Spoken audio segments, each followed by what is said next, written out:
আজ ভাইফোঁটার দিন সকাল সকাল স্নান সেরে পুজো সেরে ধান দুব্ব চন্দন দিয়ে প্লেটটা আগে তৈরি করে নিলাম। তো যেহেতু আমরা এখন ভাড়া বাড়িতে থাকি তাই ঠাকুর রাখার বেশি জায়গা নেই, ওই অল্প ঠাকুর নিয়েই মোটামুটি রোজকার পুজোটা সেরে নিই। তো চলুন দেখি ওরা রেডি হলো। হ্যাঁ তোদের হলো? কই দেখি।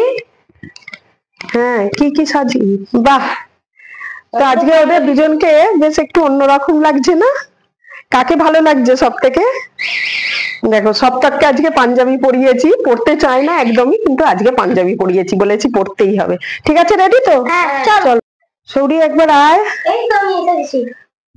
আচ্ছা এগুলো একটা একটা করে সাজিয়ে নাও।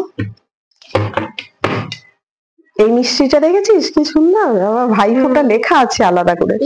কি সুন্দর। নাও।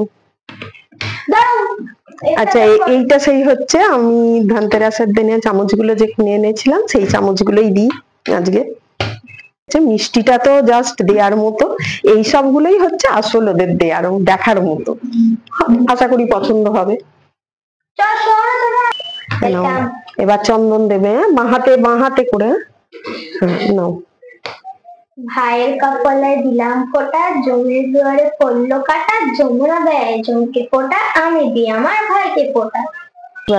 হাতটা রাখো, হ্যাঁ মাথায় দিয়ে হাতটা রাখো।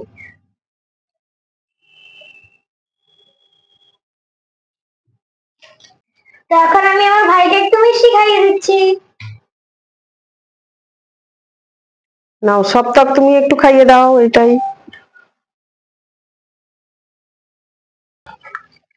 দেখো আমি আবার আর একটা সাজিয়ে রেখেছি, যেটা ওরা দু ভাই বোন।